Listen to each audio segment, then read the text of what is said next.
Hello, hello, welcome back. Yes, we are here to make monsters. And today it's all about the Helmed, the horrors of the Helmed. That thing that comes at you that you just don't really know completely about, really not too sure about. And that is what we're going to focus on today. I have been enjoying making monsters for Shadowdark, which is just another version of Dungeons and Dragons, and we're going to continue to do that today. So I'm going to put up a poll. Feel free to take part in that poll if you want to. You don't have to, but it would be great if you can. And grab some food, some drink, get comfortable, and I want to explain to you and show you how to make a monster. That's right, we're going to make a monster. All right.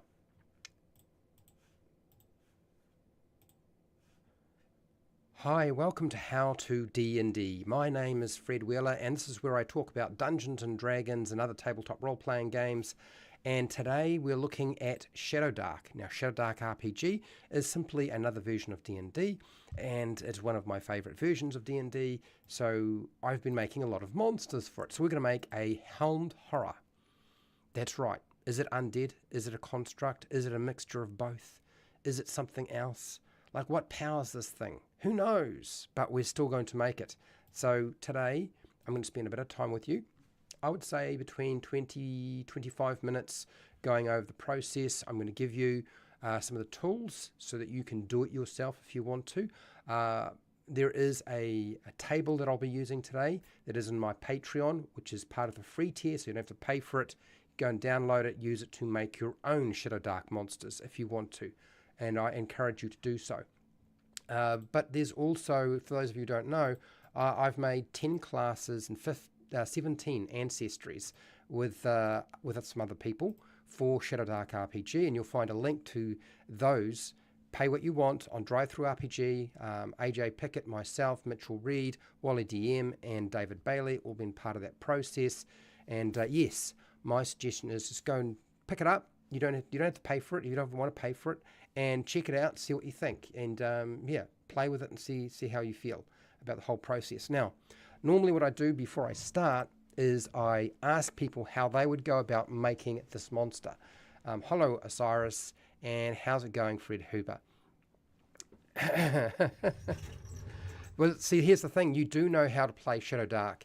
If you've played Dungeons and Dragons, basic D&D, Advanced Dungeons and Dragons, first or second, if you have played version 3 or 3.5 or 4E or 5E, you can play Shadowdark. You'll know how to play that game. It's really so similar. It is essentially just an amalgamation of D&D rules. And that's all it is. So you don't have to freak out about that sort of stuff. So hashtag, how would you build the Helmed Horror for Shadowdark RPG? So that is my question. I always like to ask this question to see what people have to say, but I still show you the process and what I would do. Okay, so let's get started. I have a stat block kind of ready to go and a whole lot of thoughts. So here we are. This is in conjunction, this project, with AJ Pickett. I believe we need to update it to, it's not really probably draft 11, it's probably a lot more than that. I make a lot of stuff off camera as well. It is the 23rd for me in New Zealand, so the 23rd. Okay, forget about the monster lore stuff. We'll deal with that some other time. Here is the stat block.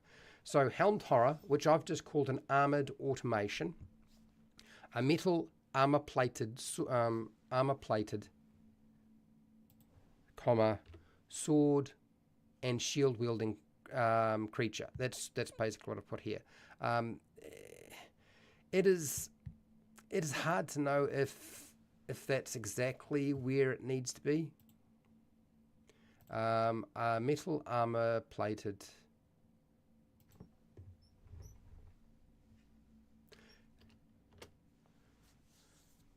If anything, it almost feels like it's a spirit, but it's also sort of a construct.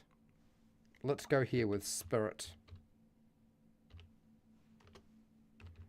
Wielding a sword and shield. let's do that. This intelligent guardian construct follows orders to block or attack intruders. So keeping it pretty simple, Shadowdark kind of like, if we were dealing with a monster you had no idea about, we'd probably have to have a lot more information. But most of you already know kind of, if you've played D&D, you know what the Helmed Horror is, right? So let's get into the actual numbers. Let's start with, I always like to start with the monster level. So I've put down monster level 4. Now there's a couple of reasons for doing so. And I usually go back to AD&D and how many hit dice the monster has.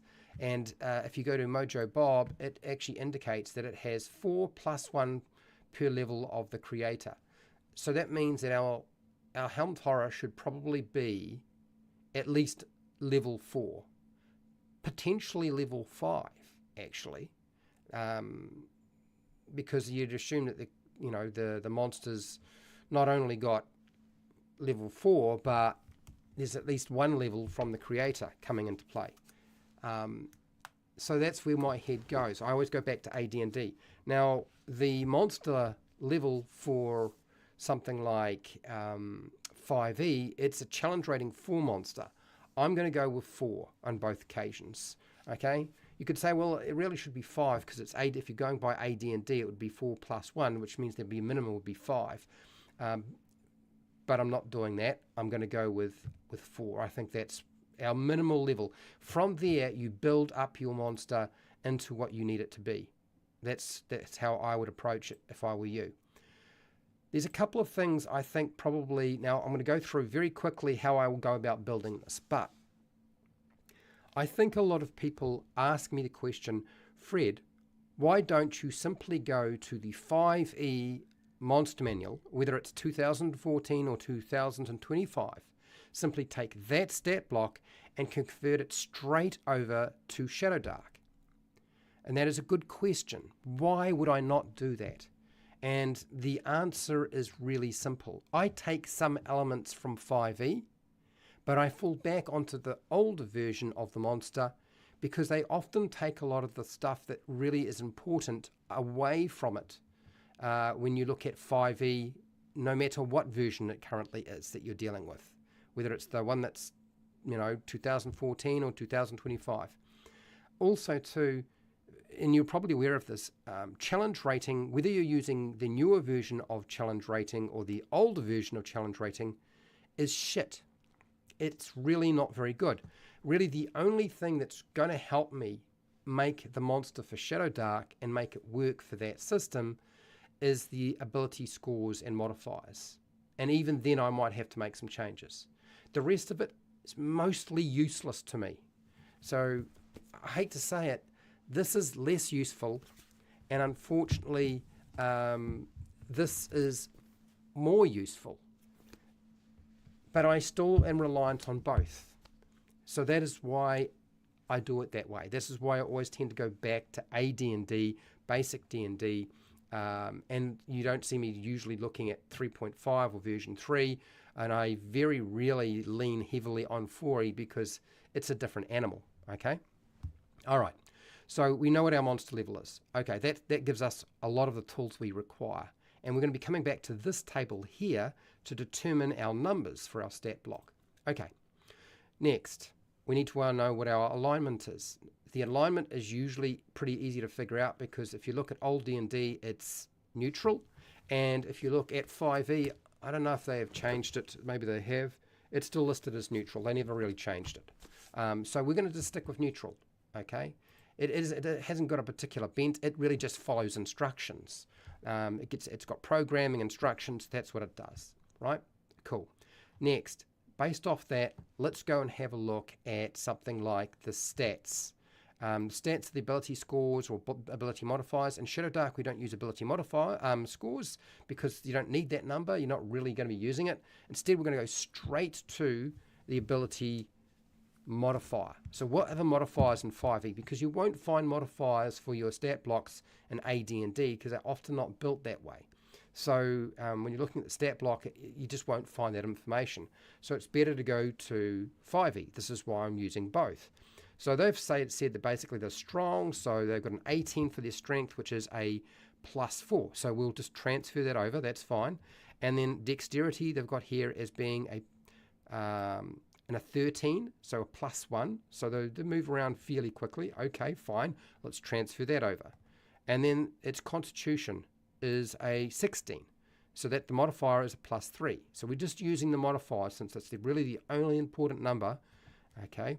Unless you're playing the likes of basic D&D, you really don't use ability scores, you know, and you don't use ability scores in Shadowdark. It's just the modifier. Okay, and now intelligence. Now it's intelligence listed here, and I just have to bold that because I didn't.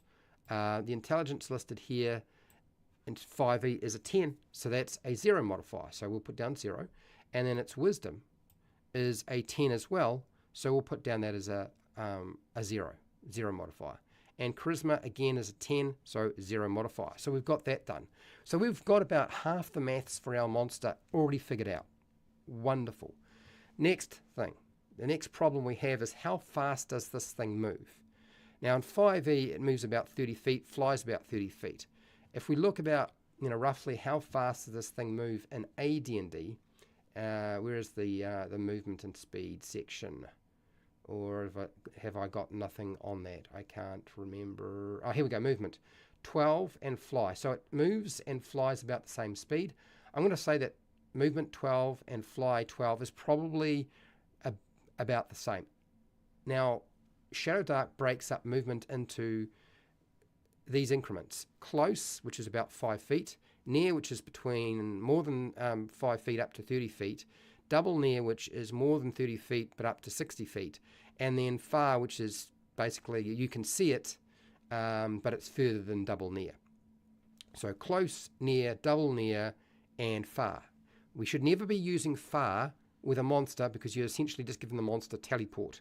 Okay, double near might come up. I'm not a fan of it, but it does happen.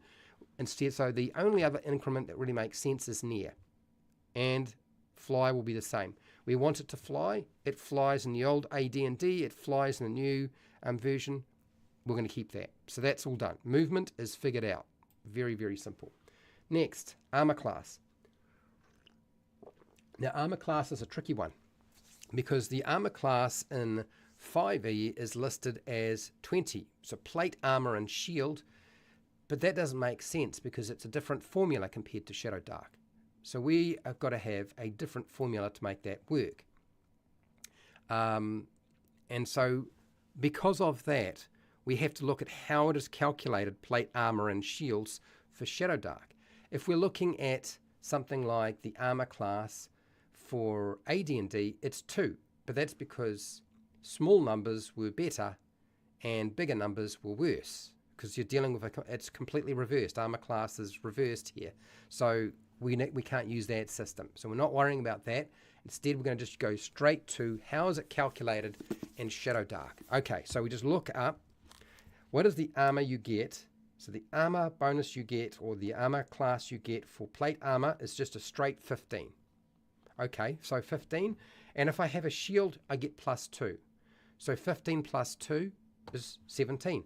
So it's a no-brainer. We need to stipulate and state that it is wearing plate mail, okay, and it has got a shield, because those are going to be important. Does that mean that the players, once they kill the Helmed Horror, can take the plate mail? And that is always going to be a question you're going to get from players because that's how players think.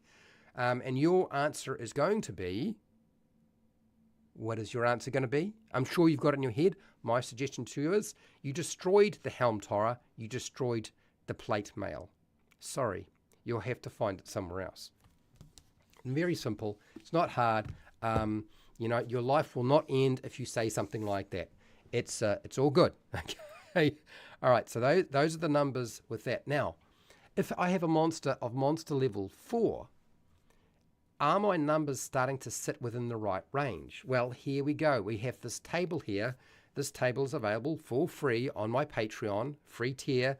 You can go get it and use it to make your monsters. So for level 4, we go along here and we're looking at armor class. What is the best armor class we could likely have? And it says armor class for level 4 monster between an 8 and a 17. That's about as high as it goes. Well, guess what? We're right at the top at 17. So we're all right. We haven't broken anything that we shouldn't be breaking. And then if you're worried about what's the lowest stat modifier and what's the highest stat modifier, well, the lowest stat modifier could be a -4. Well, we don't have any -4s. And the highest could be a +4. And as you can see, we have none of those. So none of those parameters for our creature. Sorry, people. I'm on the wrong page. I just gone to the, so we haven't broken our stat modifiers. They all fall within the bracket and rules for building a level 4 monster. So we're all good. So our next problem is, how many hit points does this thing have? Well, this table shows, and you know, to be fair, Kelsey goes over this a lot. Like, she explains like how to do this. Monsters use a D8 for their hit dice. Okay, so you take the average of 8, which is 4.5. You multiply it by the monster level, which is going to be 4. You add the Constitution modifier, and that is how many hit points you have. Essentially, nice and easy. The formula is always the same. It is always consistent, and it never changes. It's one of the reasons why monster stat blocks in Shadowdark, you can be just about guaranteed that their timer in terms of hit points is spot on. It's because it follows the same formula every single time. You can be guaranteed. It's locked in based off your level. So 4.5 multiplied by the monster level, which is 4. Then our con modifier, we only add it once. We never add it any more times. Doesn't matter how many monster levels there are. You only add it once. Same with a character. And it comes out at 21. So that means our hit points at 21 is all good. Sweet as. Next, how many attacks should I be getting as a level 4 monster? Well, we can go to level 4 and we can look at what is the number of attacks between 2 and 3. This is a hard-hitting, upfront monster. It should be probably getting a lot of attacks. It's kind of like a brute, a soldier. So we're going to give it 3 attacks. I don't care how many attacks it gets in 5e. I don't care how many attacks it gets in AD&D, because remember, they're still revolving around slightly different maths and different types of action economy. So we're going to give it the maximum number of attacks that it should get. It's going to use a longsword because that is the weapon that is equipped with. It has a longsword in one hand, has a shield in another, and that is the only attack that it really wants to use. It's not going to use anything else. Okay, so we're going to stick with just a longsword attack. Now, what should our attack bonus be? Our attack bonus is going to be based, because it's a melee attack, and your longsword is not a finesse weapon. So you don't get to use dexterity to calculate the attack using dexterity. It's going to be strength. Our strength modifier is a +4. Now we could add to that, but we shouldn't be deducting from it. Okay. So 4 is right spot on. I find that when you're building a stat block for Shadowdark, make the attack bonus the monster level, or 1 point up or 1 point down. But because its strength is a +4, we shouldn't be going down to a 3 for our +3 would be too low because of the strength. We could go up 1, that would be all right, but not down in this case. If this monster had like +3 for its strength, we could go down to a 3 for our attack bonus. Okay, does that fit with level 4 monsters? Our attack bonus for level 4 monsters, I found that the stat blocks fall between a 0 and a 5. I think 0 is far too low for any monster that's level 4 in Shadowdark. Stick to a 3, 4, or 5, in my opinion. That is probably the best way to look at it, but it's not a absolute. Okay. All right. So we are within those parameters. I'm not going to go up to a 5. I don't think that that's necessary. You know, it's certainly an elite monster, but it's not that much of an elite monster. Okay, how much damage do we do? Well, it says here our attack should be doing a d6 to a d8 if it's a level 8 monster. Okay, but that's not the real problem. The problem is the longsword. If we give it a longsword, how much damage does a longsword do in Shadowdark? Well, The longsword is a D8. So we're going to go for the top end. So we'll still be within the parameters of how you go about making those monsters. Okay, so that means D8. You don't add anything to the damage because you don't add your strength modifier to the damage dice. It is just the damage dice, straight out.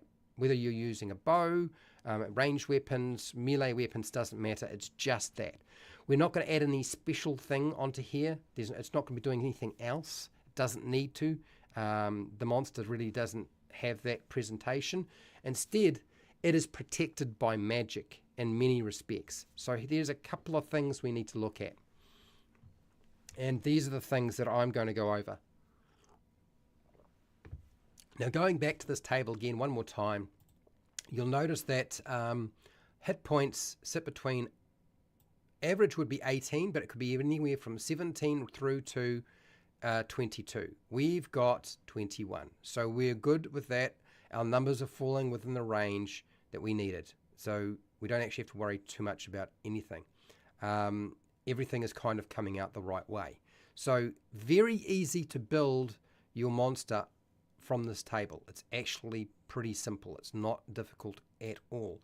Next, let's look at our special abilities. There's a couple of things that the Helmed Horror does that need to be tied in to how this thing will work. And that is that there are certain spells that this monster is not affected by. And if you have a look at the 5e stat block first, it says here, spell immunity. The Helmed Horror is immune to 3 spells. Okay, what are those 3 spells? They are Fireball, Lightning Bolt, and Heat Metal. Shadowdark has a spell called Fireball. Okay, good to know. We have concluded spell immunity not affected by Fireball, and Shadowdark has Lightning Bolt. It does not have Heat Metal. So there's no point putting in Heat Metal as a spell that can't be affected by, because there is no Heat Metal spell. Now, if they make a Heat Metal spell, maybe that'll change. But the core book does not have the spell Heat Metal. So we're not going to include it. We're going to leave it alone. Since it doesn't exist, we don't have to worry about it. There is another spell in the stat block that sort of suggests that there's something else going on. They have decided to give the Helmed Horror in 5e magic resistance. Magic resistance basically says that it has advantage on saving throws. I think the best way to look at that is to say that it's only damaged by magical sources. You're level 4, the chance of I think most of the time you don't get magic weapons until you're level 7 in Shadowdark, which means that spellcasters are probably the only ones likely to be able to do anything to a Helmed Horror, which makes them downright dangerous, like very, very difficult to deal with. Is that too much? I know a lot of people say, well, if you put in a system where the melee cannot do anything to it, then there's a problem. Here's the thing. There are spells that you can cast that would make your weapon magical. Like, even if you consider that as an issue, there is a spell that allows you to make your weapon do magical damage by casting a spell on it. Will people do that? I can guarantee they will, because my group does, so why would not your group do that? Things like Holy Weapon, or what else is there? It's a Cleansing Weapon. We have was another spell that I can sort of see here. Those are probably the standout ones that are probably going to get used. Now, I've got here Magic Missile, and you're probably wondering about that. Like, why is that there? Does that really need to be there? And this goes back to AD&D. So if I go back to AD&D and I have a look at the different things that are going on with the Helmed Horror. Okay, a Helmed Horror is empty, animated armor capable of independent reasoning. It is neither undead nor a summoned creature. Okay, good to know. Often found as a guardian, this automation appears to be a warrior completely clad in plate mail. Okay, so we know it's a construct. It is not a spirit. It is not a summoned undead. It is not a summoned creature. It is just a thing that you create. Horrors cannot cast spells, so we don't want to give it spell casting. That's good to know. Combat. Helmed Horrors can use all weapons allowed to fighters. We're just going to give them a longsword. Make it nice and simple, okay?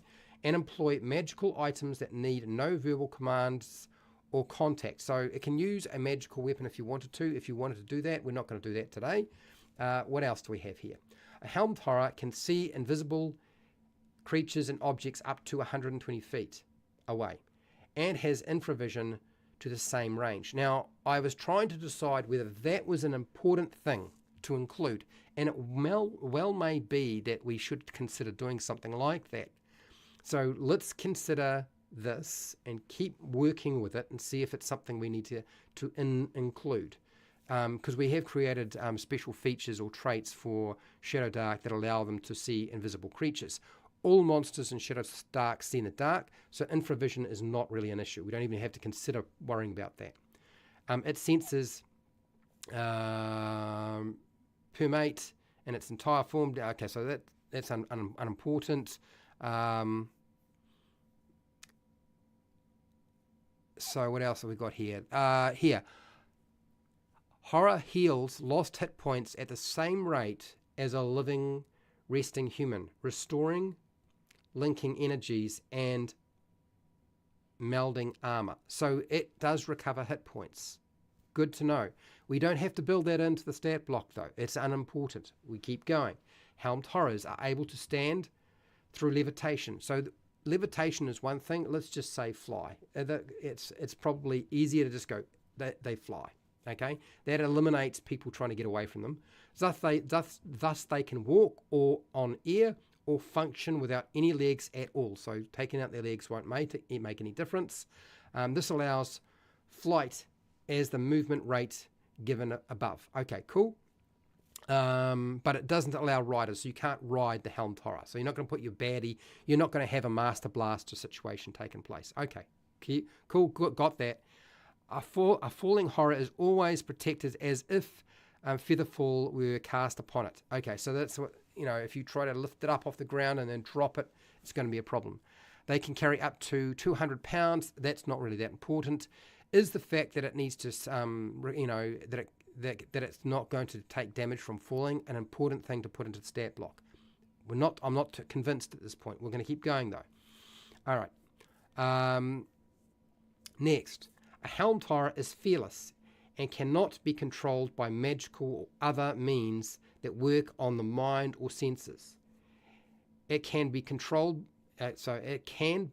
contacted by means of ESP or similar spells, but it cannot be affected by illusion, enchantment, or charms. Any mental contact with it. So any mental contact with the horror allows it to read the current surface thoughts. This is probably unimportant, and this is stuff we don't need to worry about in the stat block. There is another section here. It says magic missile spells cast at a horror actually heal it by restoring its bonding energy.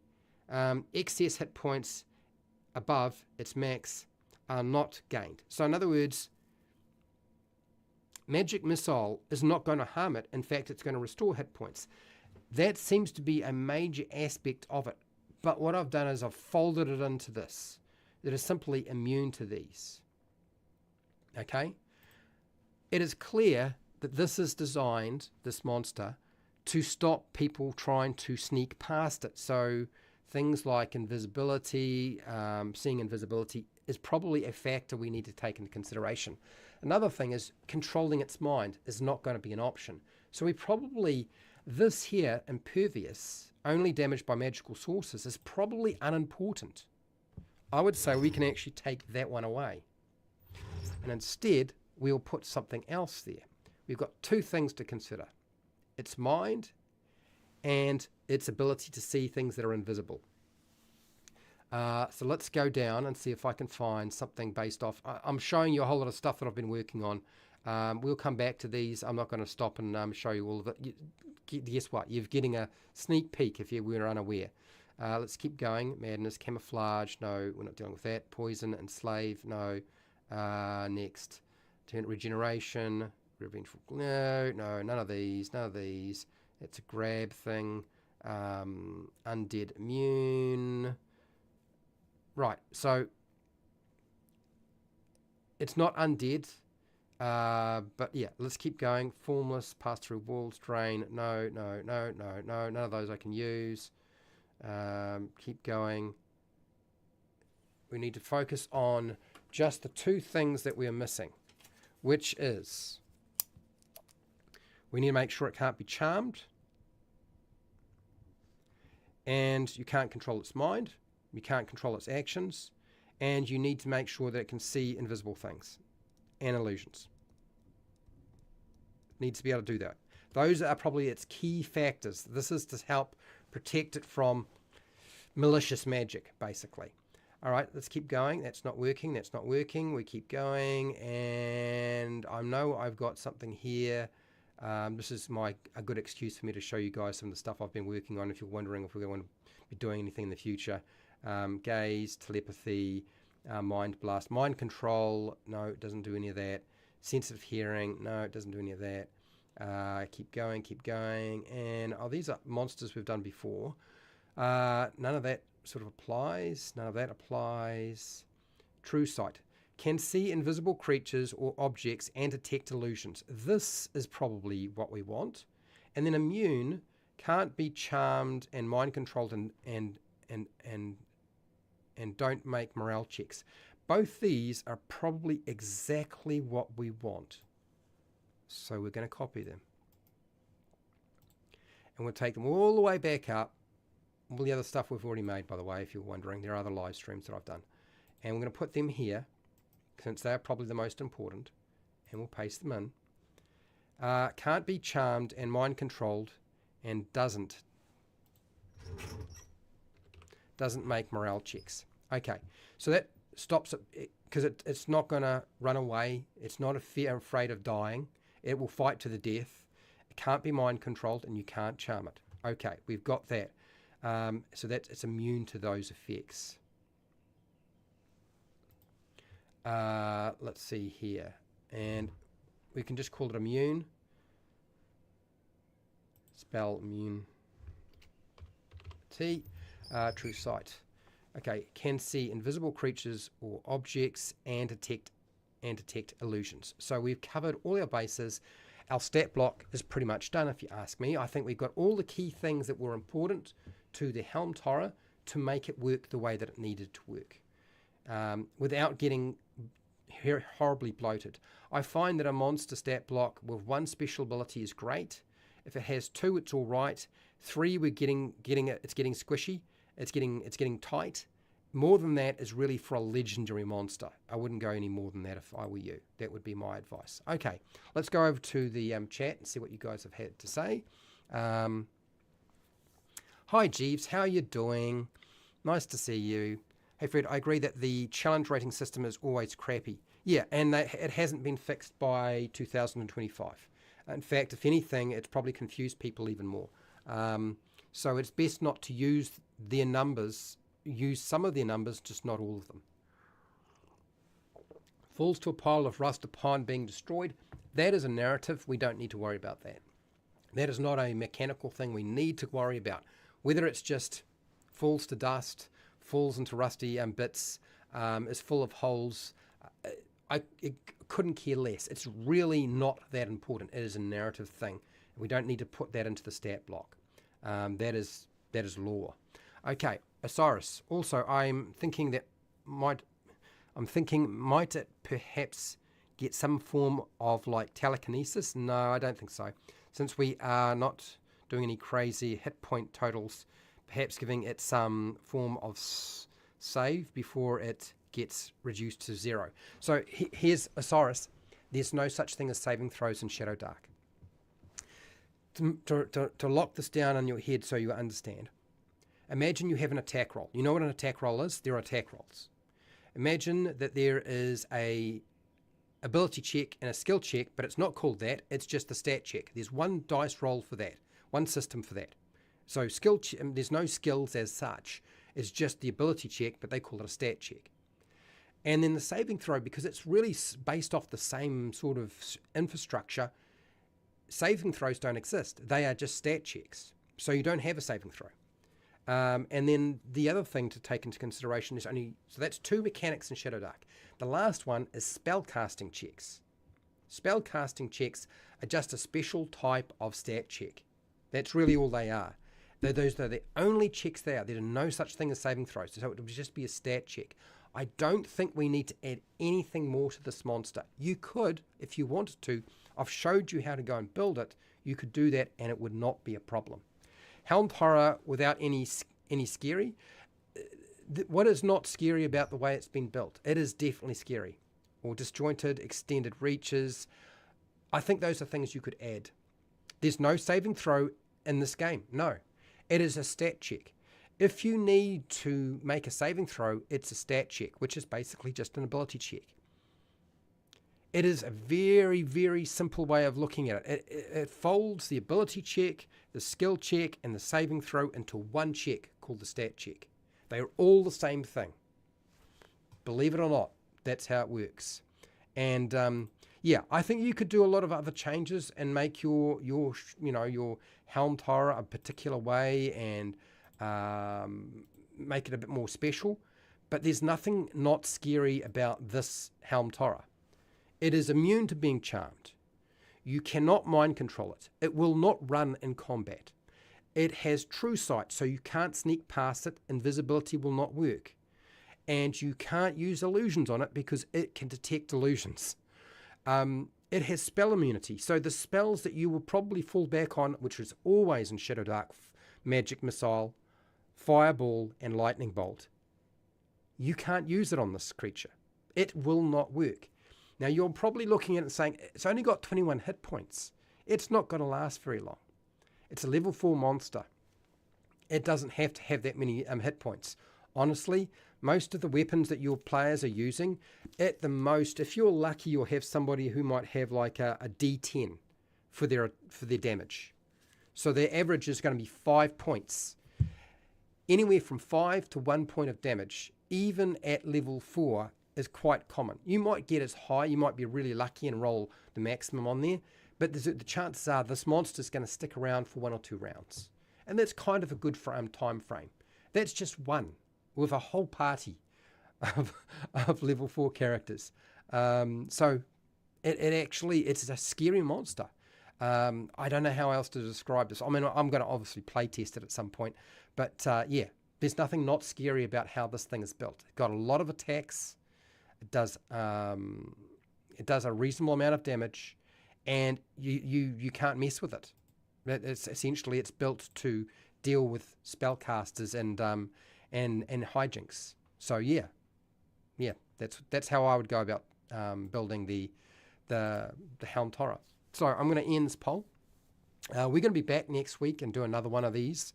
But do you think it is hard to make a Shadowdark monster stat block? I would like to say that I don't believe it is. I've shown you how to do it in about almost 40 minutes. I've been talking too long probably. Undecided 50%, no 25%, just watching 25%. Nobody said yes out of 4 votes.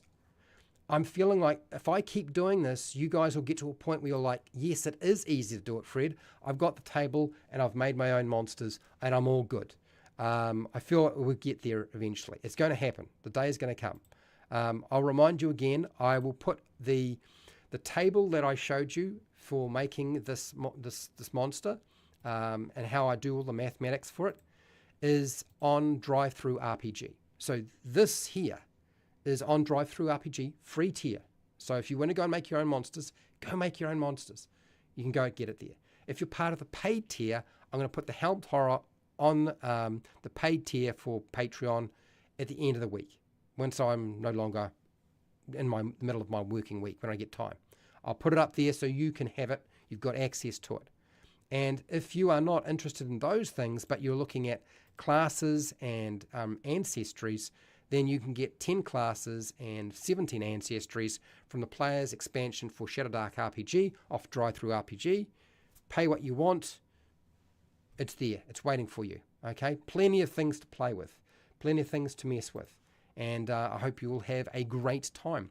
I'm going to get out of here. So huge thank you to everybody who's been watching. Thank you to everybody who took part in the poll. And I want to thank those people in chat: Shy X, Osiris, Fred Huber, Jeeves. Really do appreciate you putting in your 2 cents. Go make your own monsters, make your own changes to stuff. Okay. Huge thank you to all of my paid patrons. I really do appreciate you.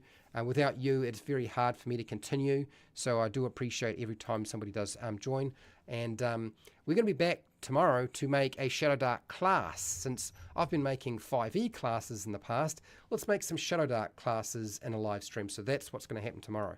So wherever you are in the world, whether it be the morning, the afternoon, or the night, please look after yourself, your family, and your friends. Be nice to your neighbours. And hey, till next time, keep rolling those 20s.